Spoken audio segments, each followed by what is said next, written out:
Finally, right now it stands at 39 million Americans have already voted. Now, there's a lot of paranoia, particularly among Republicans. I understand that because of the Trump situation. I think it's a majority of Republicans believe that the 2020 vote was a fraud. They still believe that. All right, so they are suspicious. And once again, I will tell you, each state monitors its own vote. There is no cabal.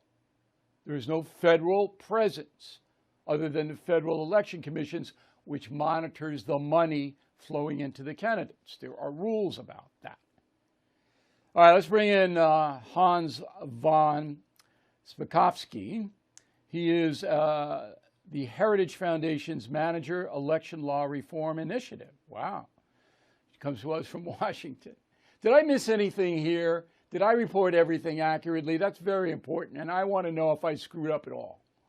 No, Bill, you got it exactly right. I might add that not only is Georgia seeing record turnout, but just a couple of weeks ago, Stacey Abrams' lawsuit that she filed several years ago claiming that the prior governor's race had been stolen and claiming that all these reform changes were discriminatory and violated the Voting Rights Act, the entire case was thrown out by a federal judge, a judge, by the way, appointed by Barack Obama. So Ms. Abrams has no credibility. She is an election denier. No doubt about it. You filed a federal lawsuit about it. Now, many conservatives believe that mail-in ballots in particular are crooked, that many more Democrat votes come in through the mail than Republican votes. Is that true? Well, again, it depends on the state. Remember, in 2020, there was a big push by Republicans to get people to vote in person rather than through the mail. And again, like I said, it depends on the state. If you're a state like Georgia that requires an ID for absentee balloting, you're in much better shape than a state like California, which has no ID requirement of any kind, and therefore you don't have that security check on absentee ballots. What about the difference in counting the vote? Again, a lot of people very suspicious. Some states will have their results certified at the end of Election Day. Others will go 2-3 days, maybe more, after that, correct?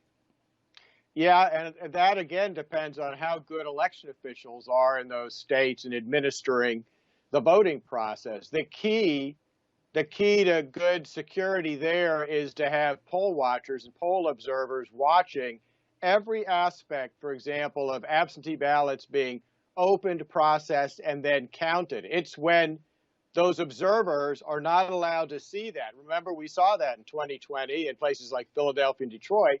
That's what lends to people being suspicious about the outcome. And it's really important that that kind of transparency be maintained in this election. But it won't be in some places. Everybody knows that. What are some of the worst states as far as vote count deadlines? Pennsylvania probably is one of the worst. Remember, they've had long delays there in coming up with election results. And look, they're still litigating. Within the past week or so, a case ended up before the Pennsylvania State Supreme Court because the Secretary of State said she wasn't going to abide by a state law that says that voters have to put the date on their absentee ballot along with their signature. She was telling local registrars, you go ahead and count that vote anyway. And that's against the Commonwealth's law? Yes, it is. And fortunately, the state Supreme Court came out and said, look, Secretary of State, you can't do that. You have to abide by state law. And the Secretary of State, of course, is a Democrat, right? She is, yes. All right. Now, so we can expect with Fetterman Oz that we might not know by the end of tomorrow who wins. That's exactly right. And we may have quite a delay. Keep in mind, too, remember, Pennsylvania has divided government. The Republicans control the state legislature. The governor is a Democrat. The Republican legislature several times passed election reform packages that would have solved a lot of these problems. Every time it was vetoed by the Democratic governor. So in your expertise, and I think you're the best in the country at what you do, is this because the Democratic Party wants people to vote who are not qualified to vote? Well, I think that's certainly true with some of their political consultants and others. I mean, look at the way they've been pushing in city after city to allow aliens, people who are not U.S. citizens, to vote. That's always the left side of the political aisle pushing that. Now, in California, migrants, undocumented, can vote. They can cast a ballot because there's no ID requirement, correct? That's right. Plus, they have what they call automatic voter registration. If you go to get a driver's license, you're automatically registered to vote without them even asking you about it. And of course, California is one of the states that provides driver's licenses to illegal aliens. So not many people know this, but if you are not an American citizen and somehow get to California, get a driver's license, you can vote. Well, you're not supposed to, but you're not supposed to. But you're not supposed to. You can, and nobody's going to stop you. Or if they find out later, nobody's going to do anything about it. Unfortunately, that is true in California and in a couple other places too. Where? Well, New York's the same way. New York, they automatically going to register you to vote. They issue driver's license to people who aren't U.S. citizens.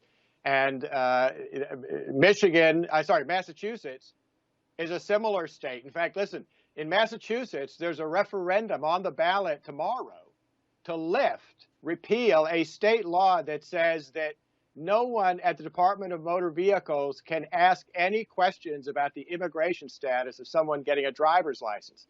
Well, since they have automatic voter registration, that means aliens are going to get automatically registered to vote. It's de facto legalization. There's no doubt about it, and that's what the Democratic Party wants.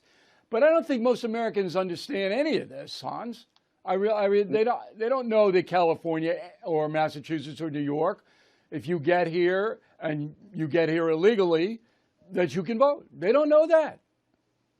Right. No, and that is a real problem. Plus, keep in mind, and this is certainly important to all the congressional districts with elections tomorrow. Remember, when they reapportioned the country, right, determined how many members of the U.S. House every state has, that's based on total population. So states like California, which has a huge illegal alien population, they probably have four to six more congressional seats than they ought to have.